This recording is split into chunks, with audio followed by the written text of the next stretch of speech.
કાલે રાત્રે સપનામાં મને ભગવાન આવ્યા અને મને પૂછ્યું કે માંગ માંગ, આ નવા વર્ષની શરૂઆતમાં તારે શું જોઈએ છે, તું જે માંગે તે આપું.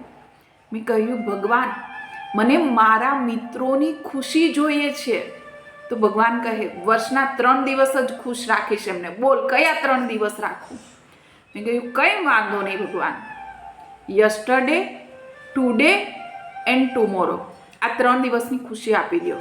ભગવાન કહે કે આ તો બહુ ચાલાક લાગે છે. ભગવાન કહે ના ના ના, મારાથી ભૂલ થઈ ગઈ, હું 2 દિવસ જ એમને ખુશ રાખીશ. કીધું કંઈ વાંધો નહીં ભગવાન, current day and next day ખુશ રાખજો મારા મિત્રોને. ભગવાન વિચારમાં પડી ગયા, આ તો બહુ ચાલાક લાગે છે, બધું કેલ્ક્યુલેશન કરીને આવી લાગે છે. ભગવાન કે એક જ દિવસ ખુશી આપીશ, બોલ મંજૂર હોય તો. મેં કહ્યું હા વાંધો નહીં, મને મંજૂર છે. એવરી ડે ખુશ રાખો મારા મિત્રોને. ભગવાન કહે ઠીક છે, ચલ આપ્યું વરદાન તને. સો મારા બધા જ મિત્રોને હેપી ન્યૂ યર.